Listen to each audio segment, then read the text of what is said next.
Greetings gastronauts, this is KeefCooks, I'm Keef, and today I'm going to do two fairly simple things. Well, one very simple, one less so. I'm going to make homemade butter and English muffins. Oh yeah.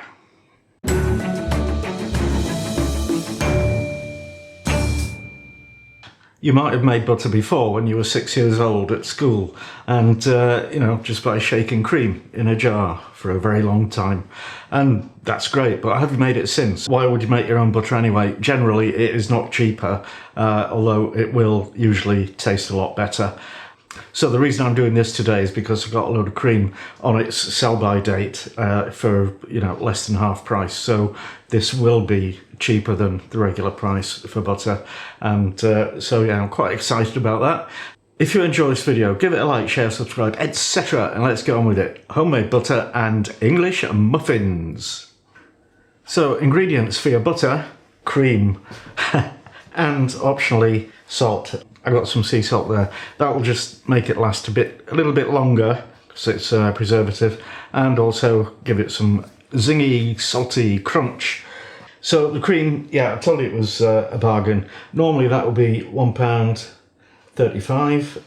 I got it for 54p. So that is quite amazing. That's 300ml in there.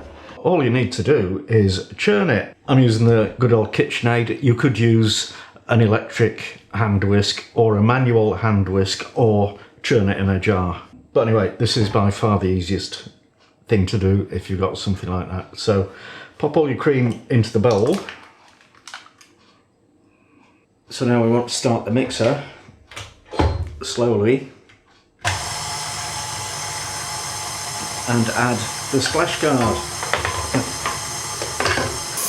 After about 10 minutes your cream will start to thicken, and sometime after that it'll start to look like it's curdling. It'll look like scrambled egg, and shortly after that liquid will start to separate from the fat and you'll hear a kind of sloshing sound.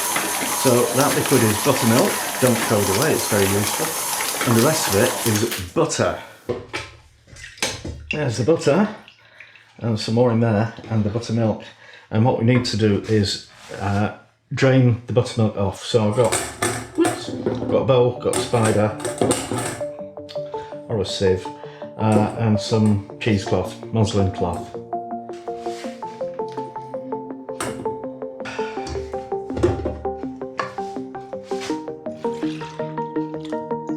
Okay, I'm trying to tie this into a ball so I can hang it up and drain it properly.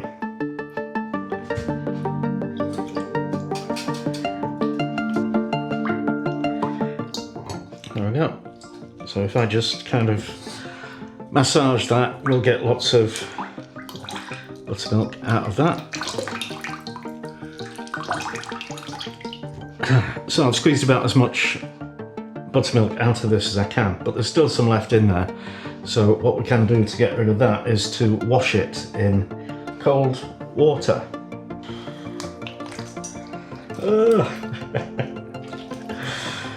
That water is cold. So squeeze it through your little frozen pores and you'll see the water is turning a bit cloudy. That is excess buttermilk that's come out of the fat, the butter.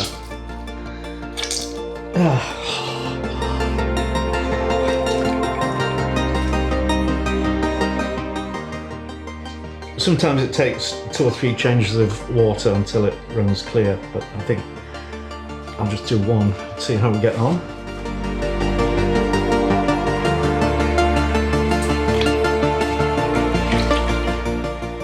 Yeah, this is fine. This won't get any more buttermilk out of that, I don't think, so.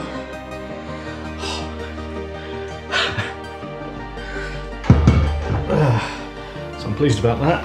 And now if you're going to add salt to your butter, this is the time to do it. And the rule is 1 teaspoon per sort of 500 grams.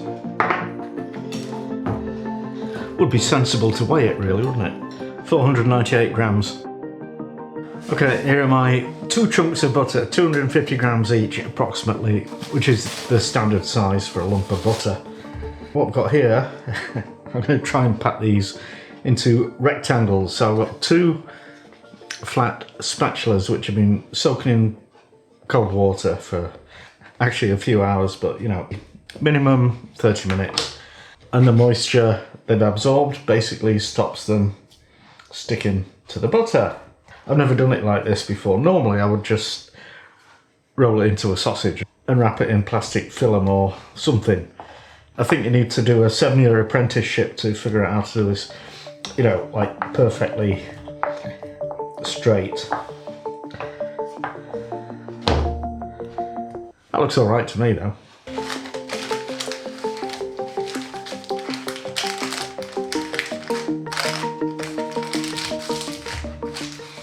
Yeah, look at that. Is that like a real lump of butter or not? Right, I'm going to start making the muffins. I should explain, by the way, English muffins are not like those cupcakey things with stuff in, sweet things. They're savoury, they're like a bread roll, basically, but they're not baked in an oven. They are griddled on a hot plate or in a hot frying pan. So I've got 300 grams of strong white bread flour.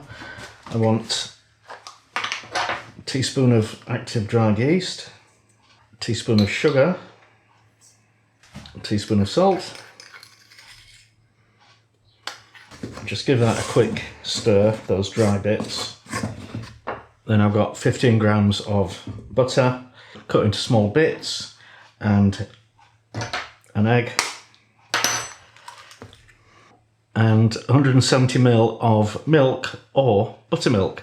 This is buttermilk that I just made with the butter. So just all of those in the bowl and mixy.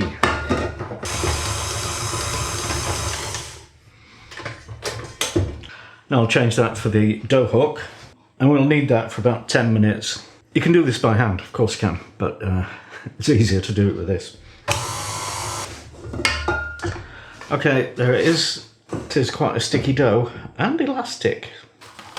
And cover it with plastic film and put it in a warm place to prove until it's doubled in volume, and that'll take about an hour or 2. Okay, there's my dough, nicely risen. So now we're going to knock it back and form the muffins, so you need some flour in your worktop. Probably not that much. And just flatten it a little bit. You want the dough to be quite thick, about 2.5 centimetres, about 1 inch. And then you want a cutter that is 8 centimetres, 3 inches diameter. And just cut some rings.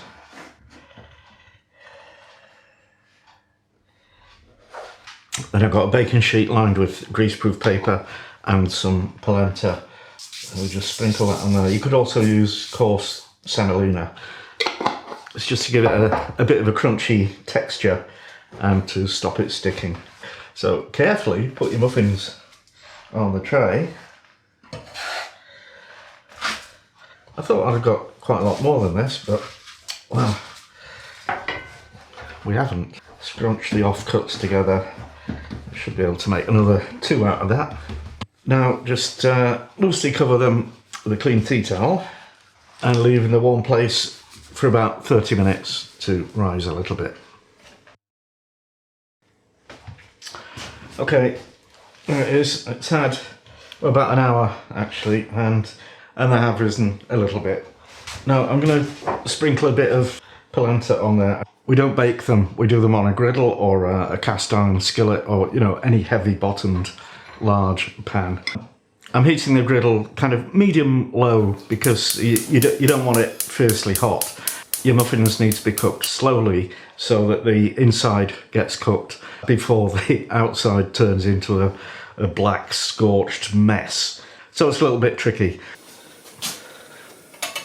Pop them on the griddle or in the pan, no oil or fat, and just let them cook gently for 5 or 6 minutes, then turn them over another 5 or 6 minutes the other side, and you're done.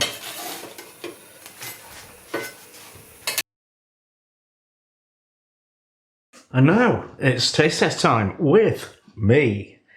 So here's me muffin with butter, still warm. I mean, you can eat them warm or you can eat them cold. The muffin is fantastic, lovely, lovely sort of chewy texture. And the flavour from the buttermilk, I can tell it's a little bit, almost kind of sour, but really nice. And the butter is just amazing. Do need a cup of tea to go with it though. I can't take credit for the jam, but it's really nice on a muffin. What else is nice on a muffin is, well, fantastic as a burger bun and also as a base for eggs benedict. Homemade butter, a real thing, and homemade muffins, fantastic. So what are you waiting for? Get in that kitchen and cook. Thanks for watching. Don't forget to click like and all that stuff, and see you next time.